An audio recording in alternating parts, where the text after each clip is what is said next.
Antoinette, do you need a few minutes to get ready, or is it okay if I start with your welcome? You can go ahead and get started. Okay, thanks. All right. Well, first of all, thank you all on the line for your patience. We had a few little technical difficulties, but hopefully we're beyond those. So thank you again for joining us today. We're going to be doing an informative presentation on some strategies to make technology an integral part of your online and traditional courses. Dr. Antoinette Marie Davis will discuss some various ways to engage our students. Also, she will demonstrate how to use some great resources to promote interactivity that can be used in all of our classes, online, ground, a mix, any kind of hybrid. One of these will be Nearpod, and she'll be participating in these, so feel free to download the app. Jenna put some information in our chat box already. So again, if you have a cell phone or an iPod, you can go ahead and download this and actually be using this as Dr. Davis demos this. Currently, Dr. Davis is a mathematics faculty member at Sullivan University. She's also a faculty member at the Galen College of Nursing, Colorado State University, and Embry-Riddle University. She holds a BA in mathematics, an MA in applied mathematics, and an EDD in instructional administration mathematics education. Needless to say, she likes math. She's been a faculty member for both online and ground universities for over 12 years. For those of you online today, feel free to type any questions you might have during the presentation in the chat box, and we'll make sure all questions are addressed at the end. Dr. Davis, thank you for taking time out of your busy schedule to join us here at the University of Phoenix and share your expertise. I'll now turn it over to you. All right. Good afternoon, everyone. Thank you to the co-presenters. Thank you so much for this invitation to come and do this faculty brown bag presentation for your faculty and staff. I'm Dr. Davis, and I've been doing mathematics for quite a long time. But the best part about mathematics is the fact that when you're teaching it, especially in your online and your traditional classes, you want to have other elements that bring your presentation alive. And that is what this presentation is mostly about in terms of technology tools that I've learned along the way. A lot of them I still use. And I want to help you so that you can get your class more interactive and more engaged.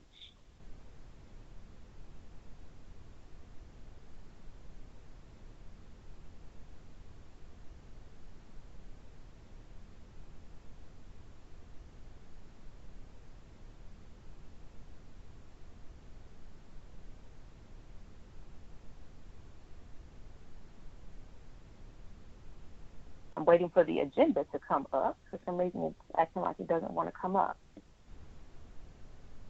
All right, there it is. Topic 1, we're going to talk about Prezi. We're going to talk about how I actually used it as a pilot project for 2 of my classes at a previous university. And then we're also going to talk about Nearpod and Powtoon. Prezi is actually a shorter version of PowerPoint.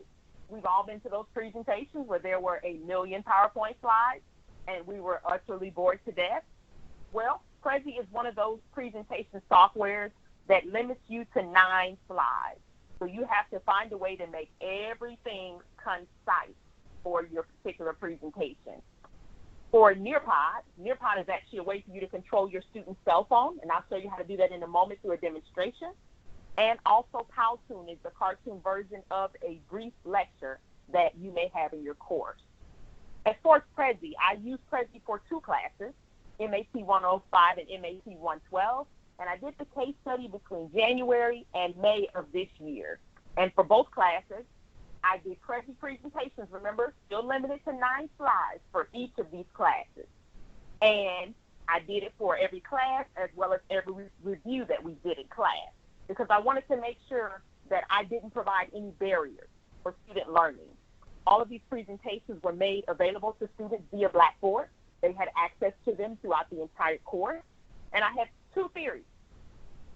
Either the students' grades would increase as they had continual access to the presentation at any time during the term, or it could be and, my student evaluations will reflect the effectiveness of Prezi presentations in some way, shape, or form.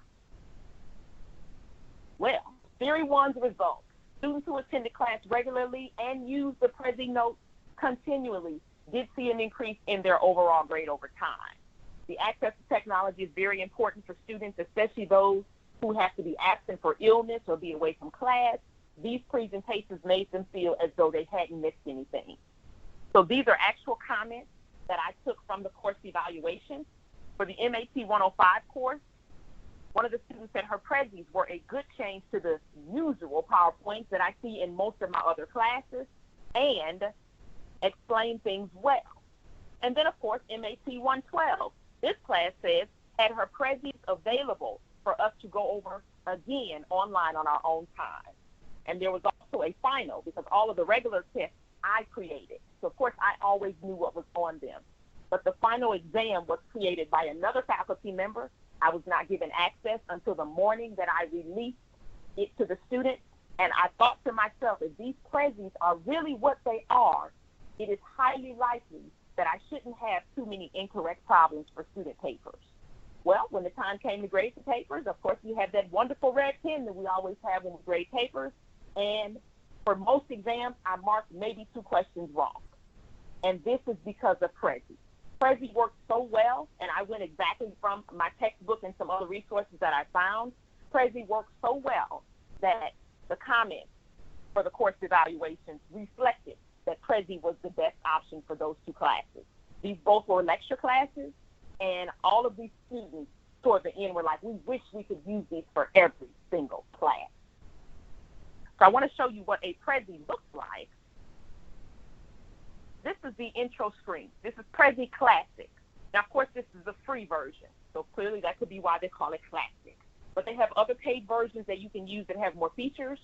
For both of these classes, I use the free version, and these are what some of your slides look like in terms of the circles. You notice that the circles are there. They're going in different directions. There are quite a few different patterns that you can use for Prezi. You can choose what works well for you. And this is actually a presentation that I created in terms of systems of equations. And I just want to be able to click on it so you can see what it looks like up close. You can advance your slides here. And of course, if you're projecting it on the screen, it looks a whole lot bigger. I always start my presentations with a description or a definition, and then, of course, go into some different problems so students can see what it is that they're actually interacting with. In Prezi, you can also embed YouTube videos. I've actually done that for quite a few videos and presentations because I know that students love to learn, a lot of students visually. And then, of course, we do it in the write down type method where we can write it down and figure it out. So this is what Prezi looks like. You are restricted to 9 slides. At first I thought it was 7, but I kept pushing it to go to the side. So 9 was my maximum for every single class. And after those 9 were over, we were done. We had class discussion. We did in-class assignments. And it was more enjoyable for students because those 9 slides went by really, really fast. And they were able to follow along. And at the same token, they were able to have access to them throughout the entire course. I just wanted to show you what Prezi looks like. And these are some basic instructions for how to use Prezi. I've always used the free edition, and you can use the free edition as well for your courses. And I just want to let you know if you want to use additional features, you want to have more colors, more different type of designs, of course, that's under the paid version. Using Nearpod. Nearpod is one of the greatest apps that was ever created. Let me tell you why. We've always had 2 or 3 students in class who are like in class but not really paying attention because they're on their cell phones, they're on Facebook, they're on Twitter, they're on Snapchat, they're distracted somewhere else. Well, the best part about Nearpod is when your students sign on to the app Nearpod or the website nearpod.com, when they type in your course code for your particular presentation, you have now taken over that student's cell phone. Because when your slides advance, the slides on their cell phone will advance as well. And if they click off of the slide and say you happen to have a short quiz in there, if the student is not paying attention, you'll know because they've already signed into the app and you can see that next to their name there's no response. So you can sign in and make sure that you can see the student's name and you can say, hey, Albert, I don't see your response. Can you put in your response? And it's the best way that I've seen in order to get students to engage and interact. And students love to be on their cell phones, so why not work with an app that will make it easier for them to use their cell phones, but of course for the right reasons in class. So let's go to Nearpod. This is what Nearpod looks like on the inside. And when your students go into your presentation, they would enter a code that was given by you, and then they would have access to the presentation at the same time that you do. Okay? So now we're going to go into the lesson, and we're going to do it live. So either sign in on www.nearpod.com, or you can access it via the Nearpod app. So whichever one you have will work, okay? So go ahead, and at the top of the screen, you notice at the top of the screen here it says enter code. Go ahead and enter this code. It has to be in all capital letters. Go ahead and enter that in. And I'm actually coming into the presentation as well. So make sure it's all caps. It's XHLBN. And then click the little blue arrow, and that will bring you into the screen. Of course, you do have to type in your name or a nickname for students. It would be best if they use their government name, so that way you can assign points for participation.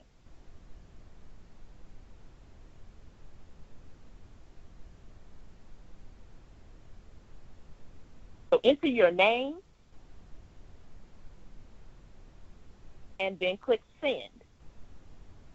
When you click send, it automatically goes into the board.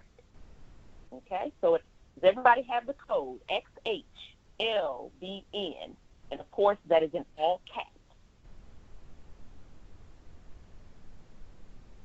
If a time came and a student was sick and they couldn't attend class, all you could do is send them a link via email, and they could join from home. Okay, is everybody signed in? Just want to make sure I don't go too far ahead if everyone's not signed in yet.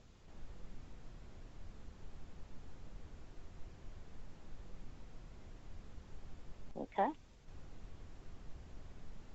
And then the code is always at the top. In the event that a student comes late, you can have them, hey, go on nearpod.com or the Nearpod app. Go ahead and type in this 5-letter code, and you can join the presentation with us. Okay? So the first screen that you should see is a lady in a green car. And because of the battery charge, the assumption is that she's driving pretty fast. Okay? Now, you notice as I advance the slide, your slides advance. Okay? The question is, if x plus y is 3, if x plus y is 3, and x is 1, what is y? Let me say that again. If x plus y is 3, if x plus y is 3, and x is 1, what is y? So once you pick your answer, there's only 3 answers there, -1, 1, and 2. Once you pick your answer, go ahead and click send. Few more people. All right, Terry, we're waiting on your response. Of course, we're waiting on my response. And once the student makes a response, you can see this in real time. They can actually see it themselves on the projector screen. So based on what we have so far, we have all mastered systems, okay? Now, you notice 91.7 people got it correct. Nobody got it incorrect, and only one person didn't answer, okay? So this app divides your class into percentages, and based on how they respond, you will get the percentage of what each person has, okay? If this were, say, a doorbell ringer, and this is something that you did at the very beginning of class, students would want to come in immediately and go ahead and sign in with the code and get on to Nearpod, because they wonder, what kind of presentation is she going to create today, okay? So you can see your student, you can see their answers, and of course, Nobody got it wrong. Okay? Now, of course, there are times when someone may pick an incorrect answer, and that's okay. That will be a time of reflection. You could go back through that particular problem with everyone and then go and proceed forward. Okay? So you notice once you get it correct, it says, great, your answer has been submitted. And you also have an option to edit your answer. So it doesn't just take your answer as the final answer. You can edit your answer. Say, for example, we went through this problem in class, and the student said, okay, I'm ready to change my answer. They could also change it more than once. All right, let's advance to the next one. My slide changed. Your slide should change as well. What are your thoughts on this activity? Could you use this app in your course? So this is an open response question. So you would type your answer into this particular box on your cell phone, or if you're on your computer, you would type your answer into the box, and your answer will appear on the screen. You notice it says participation percentage.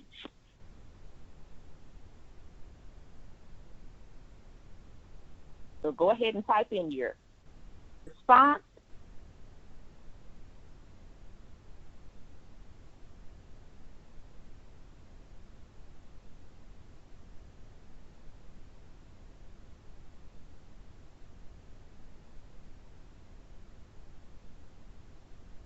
A few more moments.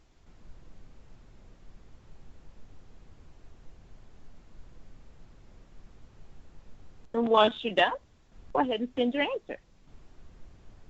And it lets you know on the screen that your answer has been submitted. So we got 69% participation. This is the best way to make sure that the students who signed in are participating. So when there's a few percentages less than 100%, you can tell that everyone's not in and the responses aren't all the way done just yet. So you just take the time and you wait. And of course, in this particular question as well, you can edit your answer. So if the student feels, my first answer wasn't what I really wanted to put, you can also change your answer. And this is the best way to make sure that students know that even though they have a particular answer, they can change it if they like, okay? We're at 100% participation. That means everybody who has signed into the course is actively engaged, okay? The next slide. On your phone or on the computer, you should be able to see a science application. This is a 3D picture. 3D picture, okay? So if you have it on your phone, you should be able to touch the screen, turn it to the left, turn it to the right. You can actually zoom in. You can look on the outside of it. You can actually look on the inside of it. And as you can tell, the more you move it, of course, students love 3D items. They love interactivity. And then you can look down in this little hole. So what I'm saying is that math can use it, science can use it, all subjects can use it, because there's always something in here for everyone. And of course, students love turning things around, turning it upside down, and all that good business. But the fact that it's interactive, students will want to touch their screen. They'll want to play with it. And also, if you decided to email your slides, students can still go in with that code and still play with this particular diagram. This is a good way to, for example, if you had a quiz on this particular model, you could send this out to all students. And all students would be able to, one, play with it. At the same token, you know, it's kind of going all across the screen because my hand is still on it. But students would enjoy it because they need more apps that they can actually play with. Oftentimes when we do a lot of lecturing, there's no interactivity, there's no engagement, but our goal in every class that we teach is 100% engagement. And we want to make sure that if we're using something that students can play with, something that will keep them engaged, of course, they will want to be involved, okay? And that particular app was called the Animal Cell app. And there's quite a few other 3D apps in there. And of course, for Nearpod, I'm using the free version again. So I haven't paid for this, and you can get all these features for free. Or if you'd like additional features, you're welcome to use the paid version, okay? So this is a poll question. Would you use this tool in your classroom? Answer choice 1 says yes. Answer choice 2 says no.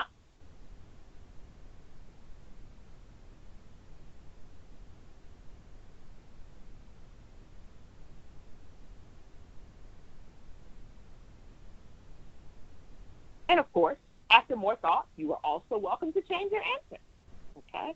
You notice in this particular poll question, there is no participation button.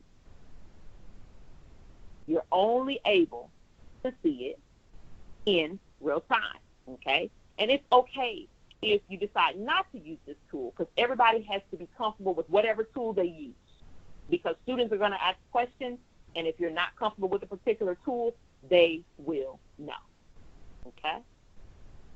And also, you can sign up for Nearpod on nearpod.com. You can sign in for a free teacher account if you'd like more advanced features. You're welcome to sign up for a paid version. And to create your first presentation, go ahead and click Create, okay? Powtoon. Powtoon is our very last technological tool for this particular presentation. Powtoon is the cartoon version of your PowerPoint slides in class. So the question is, why did I decide to use this particular tool in class? For one, I love cartoons. I grew up on Inspector Gadget, and every time I watched Inspector Gadget, I was so engaged in what he was doing for that whole 30 minutes. Well, of course, Powtoon is not one of those features where you create a 30-minute video. For those of us who are in online or have taught online for any amount of time, and even traditionally, 3 to 5 minutes is the maximum for a presentation for students, because students are not able to focus longer than that. You got to remember, they still have access to cell phones. So cell phones are more, for them in class, more engaging. But when we use our technological tools, especially the right way, we're able to keep their attention. So let's look at Powtoon.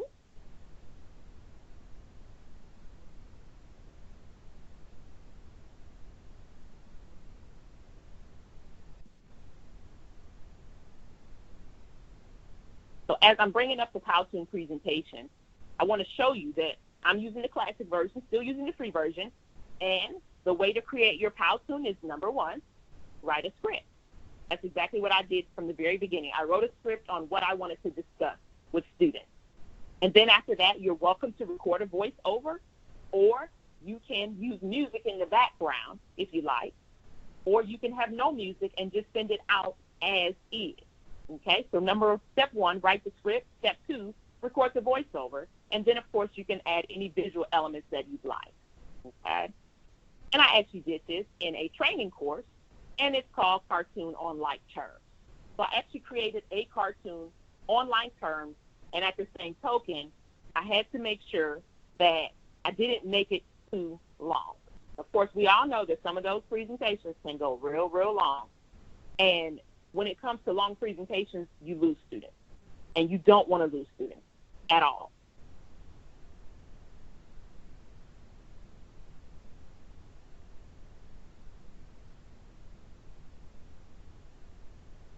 All right, it looks like it's coming up. Here it is. Okay. There is a version in Powtoon where you can use the slideshow view. You use the slideshow view in order to create the Powtoon. And of course, there's an area here where you can hire a Powtoonist. You can hire somebody to do your Powtoon. If you don't feel comfortable doing it on your own, you can hire someone to do it. So I want to show you just a little bit of Powtoon. I actually had music in the background for this Powtoon, but you won't be able to hear it because it's only on this particular screen. But I want to be able to show you a preview of what it looks like, so that way you can get an idea of what it means to make your own. Because for Powtoon, it's one of those features where it takes a little time to pull it together, because it's not like PowerPoint. It's nothing like PowerPoint. It's nothing like Nearpod. It's totally what you decide to put into it. And oftentimes, a lot of people get a little discouraged when it comes to Powtoon because it's difficult in the beginning. And what I did at first, I actually worked with a lady who loved Powtoon, and I was able to get her help with it, because I think had it not been for her, I would have chosen a different app. But I'm so thankful that I had her assistance in the process, because I was able to really understand, like, how do you create a Powtoon, and what's the importance of us having a script? Because if we have a script, then of course we're more organized with the content that we put together. And Powtoon has the free version, of which I use, and you're welcome to use it as well. Looks like it's coming up a little bit.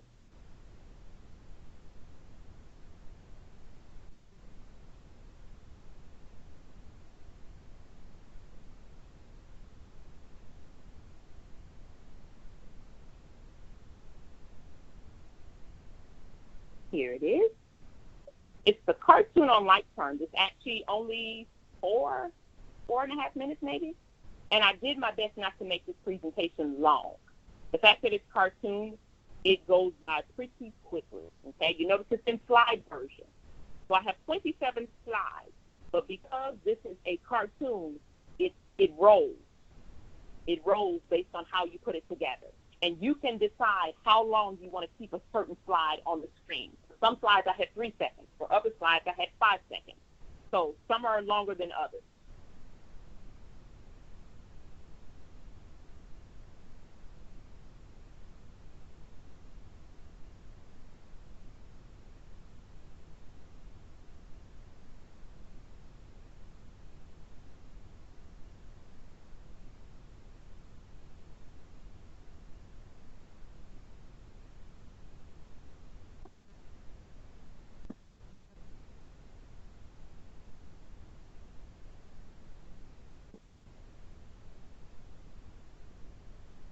But it seems like I'm on this screen for a little while. So as you can see over here, it says this is going to be an amazing, incredible unit. And of course, this little guy, he's the standard guy. He's on every cartoon for the most part. And you're able to pick him. You can pick a woman. And with the paid version, you can design what the person looks like that's actually presenting to your class. And I chose not to do a voiceover because I thought that a voiceover with music would be too distracting for students. So what I did was I used Christmas music, and you won't be able to hear it, but I was able to use Christmas music because I felt that I could use my words better than I could use a voiceover, but it's totally up to you on what you choose to do. And this particular website specializes in awesomeness, okay? Because most students came up on cartoons, the fact that this is a cartoon presentation, not only will you get them to watch it, you'll get their kids to watch it too. I actually sent this out to a couple of my students, and I was like, have you received the email? Did you get it? Are you sure you haven't received it? And I didn't hear anything for a while. And later on that evening, one of the students emailed me and said, we saw it, but we had to keep replaying it because our children wanted to see it. And I thought that was super cool, because what better way for a parent to study than for the child to watch the cartoon along with them, okay? So this is the particular screen that it would be on.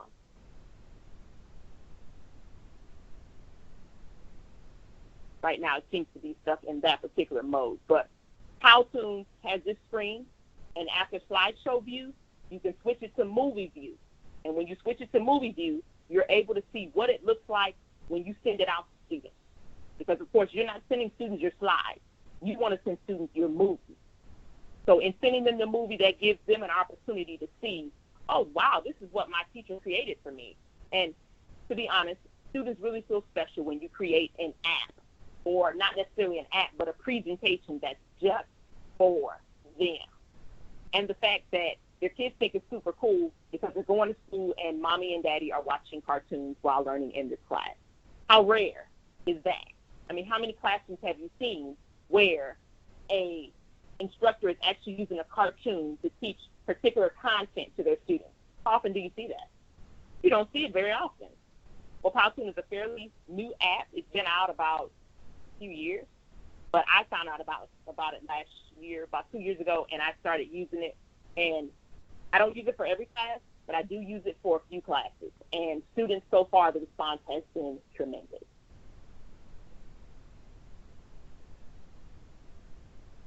So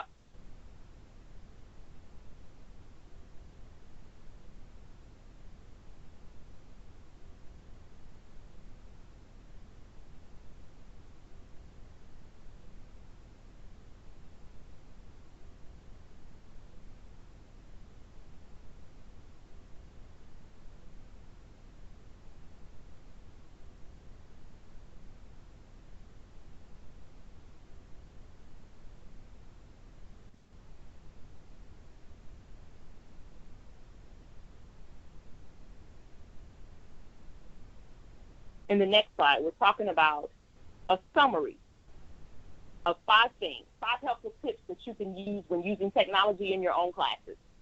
You notice I've shown you 3. I've shown you Prezi, I've shown you Powtoon, I've shown you Nearpod. It is not my aim for you to go into your class and pilot all 3 of these. Not at all. Choose one tool that you enjoy, that you believe that you can master and work with, and get familiar with it. A lot of these different websites have demos that you can use, that you can play with before you even create your own. On a lot of these different websites, there are also instructional technologists that work with these programs. So if you had questions, they would be able to help you troubleshoot it. So for number 1, start with one technology and work with it. Master it. Pilot it to your students and see if they enjoy it. And if they like it, of course, continue using it.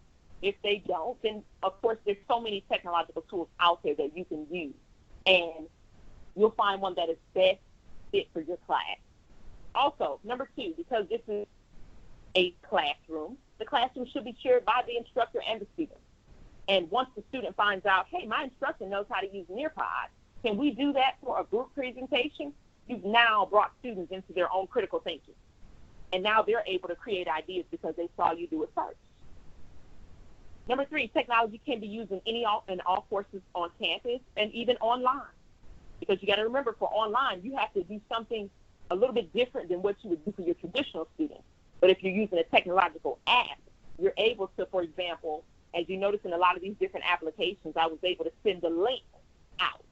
So all of these presentations are attached to a link that you can send to your students immediately after class. Number 4, you can always find other ways to make your class more interactive and engaging with these different applications. And that's one of the reasons why I got into technological tools, because I wanted to make sure my students were engaged. I knew they were present in class, but being present and being engaged is 2 different things. And lastly, be willing to share your initial presentations with a colleague. There are some colleagues who've done it for years. Share it with them and get their feedback, and of course implement their feedback, so that you can find more common ground with what you can present to your students in your class. And if your colleague has never done a Prezi presentation or Nearpod or Powtoon, you could be a forerunner in your department, and you can do a session just like this for your department, and you'd be able to show them other tools that you've learned, including these. And I just want to make sure everyone knows that technology, yes, it is the wave of the future, but you also have to be very careful that you don't do over technology, because there's a fine line with technology, and when you try to do too much at one time, it can be distracting for students, and they know it.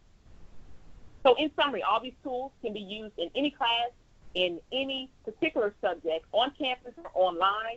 I've used all of them in my classes, and the one that the students love the most is Prezi. And then, of course, I've done Nearpod for K-12 kids, and they love Nearpod because, of course, they love their cell phones as well. But I just want to make sure that you take the time to review the app and make sure that you are clear on what each app can do and what it can't do. You notice that with Nearpod, I was able to do a 3D picture and turn it around. I couldn't do that with Powtoon. I couldn't do that with Prezi, but I can do that with Nearpod. Okay? So if you have different items such as different tools or different items that you want to turn around, Nearpod would be the best thing for that. If you know that you are a person who loves doing 1 million slides, Prezi would be perfect for you, because you would be limited to just 9 slides. And then, of course, if you love cartoons as much as I do, Powtoon would be the best part for you. Of course, if you have any questions regarding these apps, this is my email address, and I'd be willing to talk with you and connect with you further on these apps and some of my experiences that I've had. That's the end of my presentation. Awesome. Thank you, Dr. Davis,